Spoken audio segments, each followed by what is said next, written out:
అరవ శ్రీధర్ అనే వ్యక్తి కీచక పర్వం మనం చూసాం. ఎంత జుగుత్సాకరంగా అతను వ్యవహరించిన వీడియోలు బయటికి రావడం జరిగింది. నిజంగా ఆ వీడియోస్ చూస్తే ఈ రాష్ట్రంలో ఉన్న మహిళలందరూ సిగ్గుతో తలదించుకున్నారు. అంత దారుణంగా అతను వ్యవహరించాడు. ఒక మహిళని, అది ఒక ప్రభుత్వ ఉద్యోగిని ఎంత దారుణంగా లోబర్చుకున్నాడు, ట్రాప్ చేశాడు. మోసం చేయడమే కాకుండా 5 సార్లు అబార్షన్స్ చేయించడం, బెదిరించడం, కొట్టడం. అంటే ఎంత బరి తెగించి ఈ కూటమిలో ఉన్న ఎమ్మెల్యేలు వ్యవహరిస్తున్నారో ఈ సందర్భంలో మనకు అర్థమవుతుంది. ఇలాంటి సంఘటనలు గత కొన్ని నెలలుగా ఈ కూటమి ప్రభుత్వం అధికారంలోకి వచ్చాక పదే పదే మనం వింటూ ఉన్నాము, చూస్తూ ఉన్నాము. దీనికి ఒకటే కారణం నాకు అనిపిస్తూ ఉంది. ఏంటంటే ఈ కూటమిలో ఉన్న ఎమ్మెల్యేలకు గాని, తెలుగుదేశం పార్టీ జనసేన నాయకులకు గాని, వాళ్ళ కార్యకర్తలకు గాని ఇలాంటి తప్పుడు పనులు చేస్తే శిక్షిస్తుంది ప్రభుత్వము అనే భయం లేని పరిస్థితి. అందువల్ల ఈ విధంగా బరి తెగించి విచ్చలవిడిగా మహిళల జీవితాలతో వీళ్ళు ఆడుకుంటూ ఉన్నారు. మొన్ననే చూసాం ఆ మినిస్టర్ సంధ్యారాణి పిఏ వ్యవహారంలో ఎంత దారుణంగా ఒక ప్రభుత్వ ఉద్యోగి అయిన మహిళను మోసం చేసి లోబర్చుకొని ఆమెని అతను వేరే వాళ్ళకు కూడా తాచడానికి ప్రయత్నిస్తే ఏమైనా న్యాయం జరుగుతుందేమో అని చెప్పి అందరూ ఆశించడం జరిగింది. నెల రోజుల తర్వాత చూస్తే ఎవరైనా నిందితుడు జైల్లో కూర్చుంటాడు, కానీ ఈ కూటమి ప్రభుత్వంలో ఆ బాధితురాలు జైల్లో కూర్చుంది. అలాంటి దారుణమైన పరిస్థితులు ఈ రాష్ట్రంలో నెలకొని ఉన్నాయి. మరి ఇలాంటి సంఘటనలు జరుగుతూ ఉంటే తప్పు చేసిన వాళ్ళని ఈ కూటమి ప్రభుత్వంలో శిక్షించకపోతే మరి ఇలాంటి వాళ్ళు ఇలాంటి తప్పుడు పనులు చేయగా ఏం చేస్తారు? అలాగే మొన్ననే చూసాం ఒక జనసేన కార్యకర్త ఏమో స్టేజ్ మీద పబ్లిక్ గా ఒక మహిళల్ని డాన్స్ చేసుకునే వాళ్ళేదో బ్రతుకు తెరువు కోసం రికార్డింగ్ డాన్సులు చేసుకుంటూ ఉంటే వాళ్ళనేమో బట్టలిప్పి డాన్స్ చేయమని పబ్లిక్ గా చెప్పాడు. మరి అతని మీద ఏమైనా కేసు పెట్టి అరెస్ట్ చేశారా? ఈ కూటమిలో ఎంతమంది నాయకులు ఉన్నారు, ముఖ్యమంత్రి గారు ఉన్నారు, పవన్ కళ్యాణ్ గారు ఉన్నారు, మహిళా హోం మంత్రి ఉన్నారు, లోకేష్ గారు ఉన్నారు. మరి ఎందుకు అతని మీద కూడా ఎటువంటి కేసు లేదు? ఇలాంటి తప్పుడు పనులు చేస్తూనే వాళ్ళ మీద కేసులు పెట్టకపోవడం వల్ల వీళ్ళు బరి తెగించేస్తూ ఉన్నారు. ఈ రాష్ట్రంలో ఈ కూటమి ప్రభుత్వం వచ్చాక అడుగడుగున మహిళల మీద అఘాయిత్యాలు, అత్యాచారాలు, హత్యలు మనం చూస్తూ ఉన్నాము. ప్రతి సందర్భంలో కూడా ఎక్కువగా ఇలాంటి తప్పుడు పనులు చేసేవాళ్ళు ఈ కూటమిలో ఉన్న ఎమ్మెల్యేలు అవ్వచ్చు, వాళ్ళ నాయకులు అవ్వచ్చు, తెలుగుదేశం పార్టీ జనసేన కార్యకర్తలు. మన ప్రతి సందర్భంలో చూస్తూ ఉంటే ఒక్కరి మీద కేసు లేదు, తిరిగేమో ఆ బాధితుల మీద కేసులు పెట్టే పరిస్థితి. అసలు ఆ రాప్తాడులో చూసుకుంటే 14 సంవత్సరాల దళిత బాలికను ఇంచుమించు 6 నెలల పైగా 14 మంది తెలుగుదేశం పార్టీ కార్యకర్తలు దారుణంగా అత్యాచారం చేస్తే ఎటువంటి కేసు లేదు. మా పార్టీ నాయకులందరూ దాని మీద గొడవ చేస్తే తూతూ మంత్రంగా కేసు పెట్టిన పరిస్థితి చూసాం. అలాగే సత్తివేడి ఎమ్మెల్యే ఆదిమూలం వల్ల ఒక మహిళ లైంగిక వేధింపులకు గురయ్యి ఈ రాష్ట్రంలో ఆ విషయం బయటికి చెప్తే ఆమెకి రక్షణ లేదు అని చెప్పి పక్క రాష్ట్రమైన హైదరాబాద్కి వెళ్లి ఆవిడ ప్రెస్ మీట్ పెట్టడం జరిగింది. మరేమి ఆ ఎమ్మెల్యే మీద కేసు పెట్టాలి కదా, అరెస్ట్ చేయాలి కదా. ఏమంటే సెటిల్మెంట్ చేశారు చంద్రబాబు నాయుడు గారు. నిజంగా సిగ్గుతో తలదించుకోవాలి ఇలాంటి వ్యక్తికి ఓట్లు వేసినందుకు ఈ రాష్ట్ర ప్రజలు. అలాగే తీసుకుంటే మనం ఆ కిరణ్ రాయల్ అనే వ్యక్తి, ఆ జనసేన ఇన్ఛార్జ్, అతను లక్ష్మి అనే మహిళను ఎంత దారుణంగా మోసం చేస్తే ఆమె పబ్లిక్ గా బయటకు వచ్చి చెప్తే ఎటువంటి కేసు కూడా ఆ కిరణ్ రాయల్ మీద లేని పరిస్థితి. అలాగే జనసేన ఇన్ఛార్జ్ అయిన ఆ కోట వినిత విషయంలో చూస్తే ఆ బొజ్జల సుధీర్ రెడ్డి అనే వ్యక్తి ఎంత దారుణంగా ప్రవర్తించాడు. ఒక స్పైన్ పెట్టి ఆమెను ఎంత దారుణంగా విసిగించాడు. కానీ కనీసం ఎటువంటి చర్యలు ఆ వ్యక్తి మీద తీసుకొని పరిస్థితి మనం చూసాం. అలాగే తీసుకుంటే తిరువూరులో తెలుగుదేశం పార్టీ నాయకుడేమో ఒక మహిళని ఏ విధంగా లోబర్చుకోవడానికి ప్రయత్నించాడో ఆడియో బయటకు వచ్చినా కూడా ఎటువంటి చర్యలు అతని మీద లేదు. అలాగే జనసేన ఎమ్మెల్యే పంతం నానాజీ అనుచరులు ఇదే పవన్ కళ్యాణ్ గారి శాఖలో ఫీల్డ్ అసిస్టెంట్ గా పనిచేస్తున్న మహిళని ఏ విధంగా వేధించారు. ముడుపులు ఇవ్వాలి, లేదంటే పక్కలోకి రావాలి, ప్రతి నెల మామూలు ఇవ్వాలని చెప్తే ఆమె ఆత్మహత్య యత్నం చేసుకోవడం జరిగింది. మరి అతని మీద ఆ అనుచరుల మీద చర్యలు తీసుకోవాలి కదా, ఎక్కడా లేదు. అలాగే తిరువూరు ఎమ్మెల్యే అయిన ఆ కొలికిపూడి శ్రీనివాస్ అనే వ్యక్తి వేధింపుల వలన ఒక మహిళ విఆర్ఓ ఆ రోజు ఆత్మహత్య యత్నం చేసుకోవడం జరిగింది. భర్తని ఆమెని వేధిస్తున్నారు అని చెప్పేసి.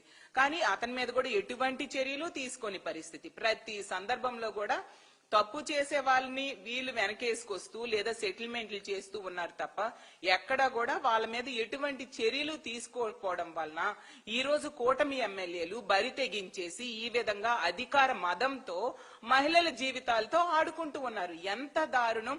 ఆ మహిళని ట్రాప్ చేయడమే కాకుండా లోబర్చుకున్నాడు, అలాగే పెళ్లి చేసుకుంటానని మోసం చేశాడు, బెదిరించాడు, అలాగే కొట్టడం జరిగింది. ఆమె ఎంత బాధపడి ఉండి అలా వీడియో విడుదల చేస్తుంది అర్థం చేసుకోండి. ఇలాంటి వాళ్ళకా ఎన్నుకున్నాము అనేసి ఈ రోజు నిజంగా ఈ రాష్ట్రంలో ఉన్న ఈ కూటమికి ఓట్లేసిన వాళ్ళు బాధపడుతూ ఉండే పరిస్థితి.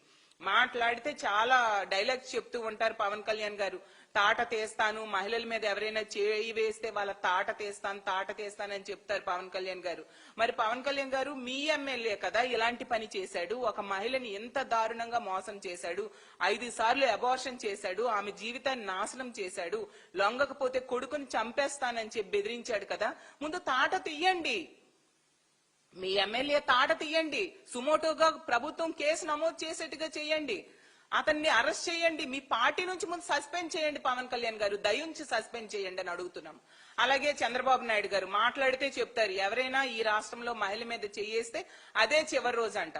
చంద్రబాబు నాయుడు గారు ఇన్ని సంఘటనలు నేను చెప్పాను, మీ ఎమ్మెల్యేలు చేస్తున్నారు, మీ కూటమి ఎమ్మెల్యేలు చేస్తున్నారు, మీ నాయకులు చేస్తూ ఉన్నారు, మహిళల మీద చేయడం ఏంటి, వాళ్ళ మీద అత్యాచారాలు చేస్తున్నారు, హత్యలు చేస్తూ ఉన్నారు, మీరు ఎవరికి అదే చివరి రోజు అయ్యేట్టుగా చేశారు చంద్రబాబు నాయుడు గారు అని నేను అడుగుతూ ఉన్నాను. డైలాగ్స్ ఎవరికి కావాలి? చర్యలు తీసుకోండి, శిక్షించండి తప్పుడు పని చేసేవాడికి.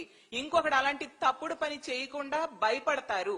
అది మీరు చేయకుండా ఎంతసేపు రెడ్ బుక్ రాజ్యాంగం ఎలా అమలు చేయాలి అనే దాని మీదే దృష్టి పెడుతున్నారు. ప్రతిపక్ష నాయకుల మీద అక్రమ కేసులు ఎలా పెట్టాలి, అక్రమ అరెస్టులు ఎలా చేయాలి అన్న దాని మీద మాత్రమే చంద్రబాబు నాయుడు గారు ఈ రోజు అతను దృష్టి పెడుతూ ఉండే పరిస్థితి మనం చూస్తూ ఉన్నాం.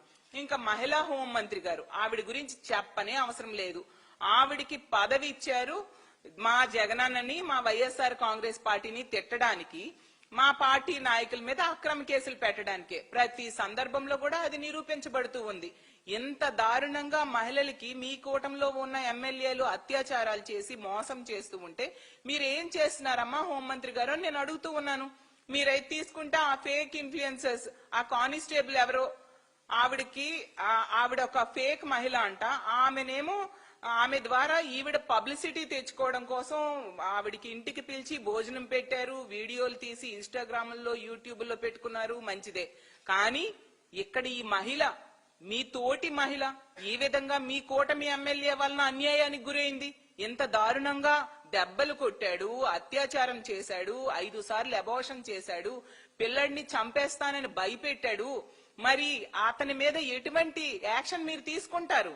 మా పార్టీ కార్యకర్తలు మా నాయకుడు బర్త్డే రోజు కేక్ కట్ చేస్తే ఒక కేసు, ఒక మేకను కోస్తే ఒక కేసు, వాళ్ళని పట్టుకుని నడి రోడ్డు మీద నడిపించారు కదా మహిళా హోంమంత్రి గారు.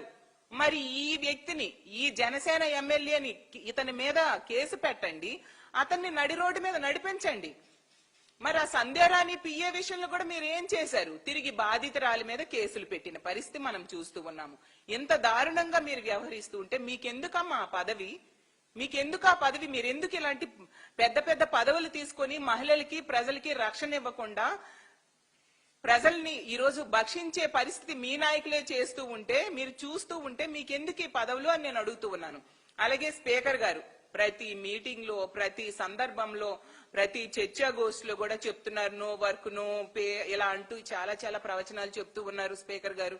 మరి మీరు రాజ్యాంగంలో అందులో ఉన్న సూత్రాల గురించి మాట్లాడుతూ ఉంటారు కదా, మరి మీ కూటమిలో ఎమ్మెల్యే ఒక మహిళని ఇంత దారుణంగా ఈ విధంగా అన్యాయం చేస్తే మీరు ఎందుకు దాని మీద స్పందించట్లేదు స్పీకర్ గారు అని నేను అడుగుతూ ఉన్నాను. స్పందించాలి కదా.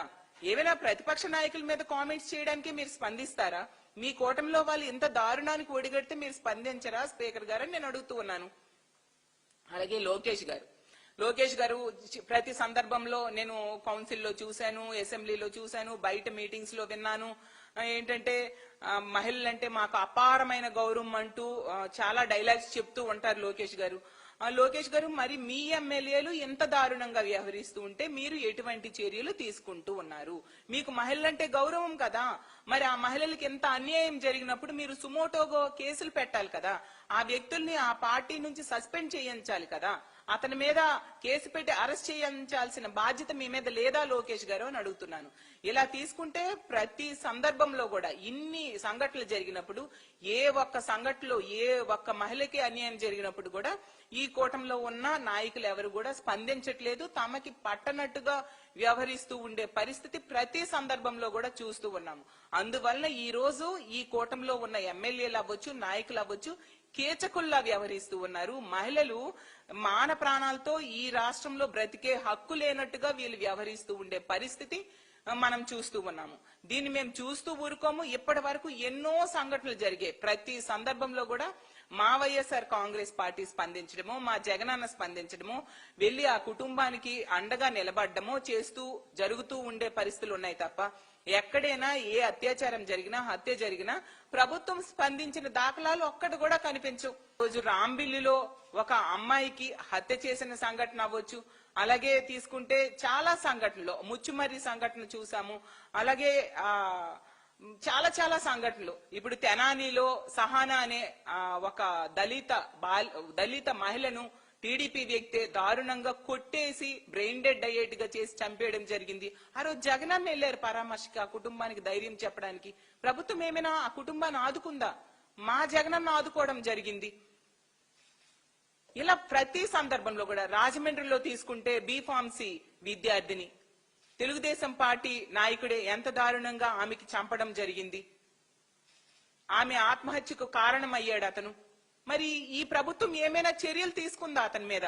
ఎటువంటి చర్యలు లేదు. మా పార్టీ ఆ కుటుంబానికి అండగా నిలబడిన సందర్భం మనం చూసాం. ఇలా ప్రతి దగ్గర కూడా గొడ్లవెల్లేరి ఇంజనీరింగ్ కాలేజ్ లో అంత మంది అమ్మాయిలు చదువుతూ ఉన్న దగ్గర హిడెన్ కెమెరాలు బాత్రూమ్స్ లో పెడితే ప్రభుత్వం కనీసం స్పందించలేదు. యాజమాన్యానికే సపోర్ట్ గా నిలిచిన పరిస్థితి. మా వైఎస్ఆర్ కాంగ్రెస్ పార్టీ అలాగే మా మహిళా విభాగం అక్కడికి వెళ్లి ఆ బాలికలకు సపోర్ట్ గా మేము నిలబడడం జరిగింది. ఇలా ఇన్ని సందర్భాల్లో తీసుకుంటే యలమంచిలో ఒక చిన్నారి బాలిక మీద అత్యాచారం చేస్తే అప్పుడు కూడా మా మహిళా విభాగం వెళ్లి ఆ కుటుంబానికి ధైర్యం చెప్పడం జరిగింది పార్టీ తరఫున. ప్రతి సందర్భంలో కూడా అలాగే తీసుకుంటే ప్రతి సందర్భంలో కూడా మా వైఎస్ఆర్ కాంగ్రెస్ పార్టీ అవ్వచ్చు, మా జగనన్న అవ్వచ్చు, మా మహిళా విభాగం అవ్వచ్చు, ఆ కుటుంబానికి అండగా నిలబడడం అవ్వచ్చు, ఆ బాధితురాలికి భరోసా ఇవ్వడం అవ్వచ్చు, ఎంతో కొంత ఆర్థిక సహాయం చేయడం జరిగింది. కాబట్టి ఎప్పటికైనా ఈ ప్రభుత్వానికి నమ్మి ఇంతమంది మహిళలు ఓట్లేశారు, ప్రజలు ఓట్లేశారు. వాళ్ళ నమ్మకాన్ని నిలబెట్టుకోండి. ఈ విషయంలో సుమోటోగా మీరు కేసు నమోదు చేయాల్సిన బాధ్యత ప్రభుత్వం మీద ఉంది. అలాగే అతన్ని జనసేన నుంచి సస్పెండ్ చేయాలి, ఎమ్మెల్యేగా కూడా సస్పెండ్ చేయాలి, కేసు పెట్టాలి. అలాగే ముఖ్యంగా మహిళా కమిషన్ ఉంది. మహిళా కమిషన్ ఏం చేస్తుంది ఈ రాష్ట్రంలో? ఎంత దారుణంగా ఆ వ్యక్తి చేశాడో, ఆ మహిళ జీవితాన్ని నాశనం చేసేశాడు, ఆవిడ కుటుంబాన్ని బజార్న పడేశాడు, ఆమెను ఈ రోజు రోడ్డు మీదకి లాగిన పరిస్థితి అయితే మరి సుమోటోగా కేసు పెట్టాల్సిన మహిళా కమిషన్ ఈ రోజు ఏం చేస్తూ ఉంది? ఈ మహిళలకి ఇలా అన్యాయం జరుగుతూ ఉంటే మంత్రులేమో రికార్డింగ్ డాన్సులకు అందరూ చెత్త ప్రోగ్రామ్స్ కి అటెండ్ అవ్వడం, ఇది వీళ్ళు చేస్తూ ఉండే పరిస్థితి. ఇందుక మీకు పదవులు ఇచ్చారు అని నేను అడుగుతూ ఉన్నాను. ఎంత దారుణంగా ప్రభుత్వం వ్యవహరిస్తుంది కాబట్టి ఈ రోజు ఈ రాష్ట్రంలో రోజుకి 70-80 అఘాయిత్యాలు మహిళల మీద జరుగుతూ ఉండే పరిస్థితి చూస్తూ ఉన్నాము. అలాగే కేంద్ర హోంశాఖ నివేదికలో మన రాష్ట్రం పోలీస్ శాఖ పనితీరు, చట్టాలు అమలు తాలూకా నివేదికలో 36వ స్థానానికి దిగజారిపోయింది. అయినా వీళ్ళకి సిగ్గు రావట్లేదు. అలాగే హోంమంత్రి గారు, కేంద్ర హోంమంత్రి అయిన అమిత్ షా గారు చంద్రబాబు నాయుడు గారికి లేఖ రాశారు. మీరు emergency call centre number call చేస్తే 26 నిమిషాల వరకు కూడా స్పందించట్లేదు, అత్యంత దారుణంగా ఉంది. దేశం యావరేజ్ అయి తీసుకుంటే 18 నిమిషాలు ఉంటే మీరు ఎంత దారుణంగా మీ రాష్ట్రంలో స్పందిస్తున్నారు, పోలీసులు పని చేయట్లేదని చేవాట్లు పెట్టడం జరిగింది. అయినా బుద్ధి రావట్లేదు. ఎప్పటికైనా దయుంచి ఈ ప్రభుత్వ పెద్దలు సిగ్గు తెచ్చుకొని మహిళలకి రక్షణ కల్పించడం మీద శ్రద్ధ వహించాల్సిందిగా కోరుతున్నాను. అలాగే ఈ రోజు తీసుకుంటే జనసేన వాళ్ళు ఇలాంటి సంఘటనలు జరుగుతాయనేసి వాళ్ళకి ముందే తెలిసేమో, లేదా ఈ సంఘటన కూడా వాళ్ళకి ముందే తెలిసేమో వాళ్ళు ప్రెస్ నోటు రిలీజ్ చేయడం జరిగింది. అంటే వాళ్ళ పార్టీలో ఉన్న వాళ్ళకి ఎవరికైనా అక్రమ సంబంధాలు గాని మానసిక బలహీనతలు ఉంటే అవి బయటకు రాకుండా చూసుకోండి అనేసి. అంటే ఈ రాష్ట్ర చరిత్రలో గాని దేశ చరిత్రలో గాని ఏ పార్టీ కూడా ఇంత దారుణంగా మీరు మీకేమైనా బలహీనతలు ఉంటే అవి బయటకు రాకుండా చూసుకోండి అని ఏకంగా ప్రెస్ నోట్ రిలీజ్ చేశారు. అంటే వాళ్ళు తప్పు చెయ్యొద్దు అని వాళ్ళ నాయకులకి వాళ్ళ ఇన్స్ట్రక్షన్స్ ఇవ్వడం మానేసి, తప్పు చెయ్యొద్దు చేస్తే శిక్షిస్తామని ప్రెస్ నోట్స్ రిలీజ్ చేయడం మానేసి, ఈ విధంగా మీరు అవి బయటకు రాకుండా కాపాడుకోండి అని చెప్తున్నారంటే ఇంకా ఏమనాలో అర్థం కాని పరిస్థితి. ఇప్పటికైనా ఈ ప్రభుత్వం కళ్ళు తెరిచి మహిళల రక్షణ మీద దృష్టి పెట్టండి. ఈ మహిళని ఇప్పుడు ఆ సంధ్యారాణి గారి పిఏ విషయంలో నెల రోజుల తర్వాత ఆ బాధితురాలికి జైల్లో కూర్చోబెట్టినట్టుగా ఈ మహిళ విషయంలో అలా చేయకుండా ఆ బాధితురాలికి న్యాయం చేయాల్సిందిగా కోరుతున్నాను. ప్రభుత్వ పెద్దల దన్నుతోనే ఈ విధంగా ఇలాంటి దుర్మార్గులు రెచ్చిపోతూ ఉండే పరిస్థితి, మృగాల్లా వ్యవహరిస్తూ ఉండే పరిస్థితి. అసలు దుర్యోధనులు దుశ్శాసనులు అని చెప్పి, కీచకులు అని చెప్పి ఆ రోజుల్లో చరిత్రలో చదవడం జరిగింది. అలాంటి వాళ్ళు ఎలా ఉంటారో ఈ కూటమి ప్రభుత్వం అధికారం వచ్చాక ప్రత్యక్షంగా ఈ రాష్ట్ర ప్రజలు చూస్తూ ఉండే పరిస్థితి ప్రతి సందర్భంలో కూడా చూస్తూ ఉన్నాము. కాబట్టి ఇలాంటి వాళ్ళని వెంటనే అరెస్ట్ చేయాలి, వాళ్ళ మీద కేసులు పెట్టాలి, మీ పార్టీ నుంచి సస్పెండ్ చేయండి అని తెలియజేసుకుంటూ, ఈ మహిళకు మా వైఎస్ఆర్ కాంగ్రెస్ పార్టీ ఈ బాధితురాలకు అండగా నిలబడుతుంది.